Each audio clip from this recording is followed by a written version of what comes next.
Ladies and gentlemen, please help me welcome Jody Powell. Jody Powell.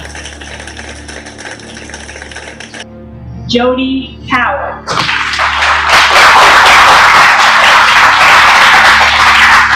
Jody Powell. The next morning I walk into breakfast, cinnamon frosted Pop-Tart in one hand and my silver box in the other. And I present my gift to my dad for Father's Day. My dad opens the box, he looks at the tie, he looks up at me and he says, son, did you pick this out all by yourself? With as much pride as I could muster in my 10-year-old little body, I puffed up my chest, I held my head high and I said, yes sir, I did. My dad looked back down at the tie and he looked at me and he smiled. He said, I love it. This is my friend Jim. And Jim was a successful real estate mogul riding the wave of a housing market boom in 2006. Funny thing about waves, they always crash. And just 2 years later, this housing market wave that Jim was riding crashed, and it crashed right on top of him.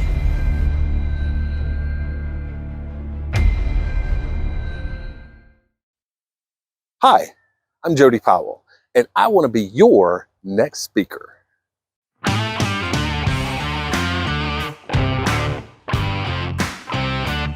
For the next 6 weeks, this man that had found Jim lying there on that motel room floor, this man that had called 911, this man that had performed CPR and saved Jim's life would come to visit him. And every morning, he would ask the same question, Jim, how you doing? And every morning, Jim would grumble, oh, I'm fine. And the old man would laugh, no, you're not fine. Jim didn't get it. What's with this old guy, huh? It's like he won't take fine for an answer. And then one day, Jim had had enough. He was tired of the question. He was tired of having to say he was fine, but most of all, he was tired of that old man cackling and telling him that he wasn't. And like a volcano caving to the pressures from within and erupting into the atmosphere, Jim exploded. What do you want me to say, huh? You want me to say I'm not fine? Well, I'm not. I had it all. Houses, cars, a career, success, family, friends. I had everything. And I lost it. I lost it all. And I hated myself for it. And I wanted it all to end. I wanted to end it all. And I would have if it hadn't been for you. The old man stood stoic as the emotions poured forth from Jim. And after a few awkward seconds, the old man smiled and said,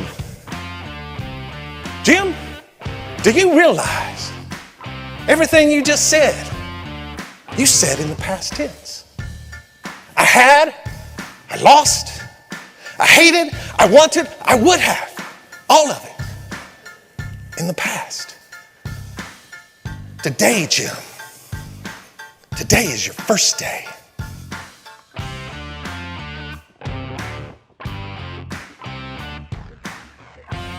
My mom piled my brother and me into our 1971 Chevrolet Impala. Now, Impala is an interesting word. It comes from the Zulu tribe in Africa, and it means gazelle.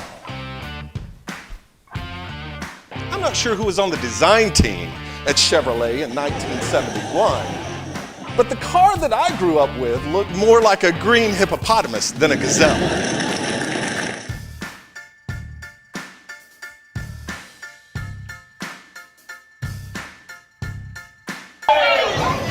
You see this? This is better together in Atlanta, baby.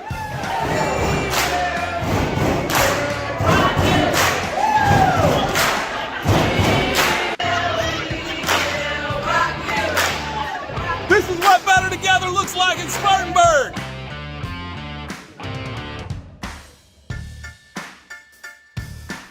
A bright smile kind word, a random act of kindness, all seemingly insignificant to us until they're done for us.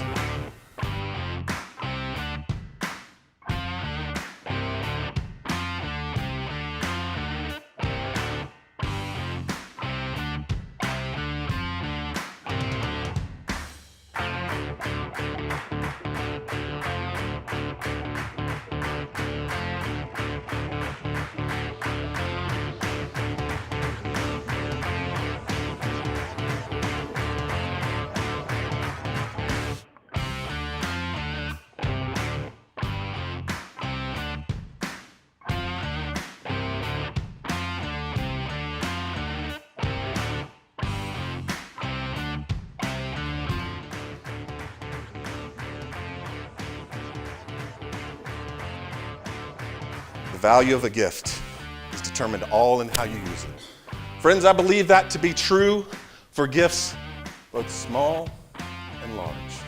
In fact, I believe that life is a gift.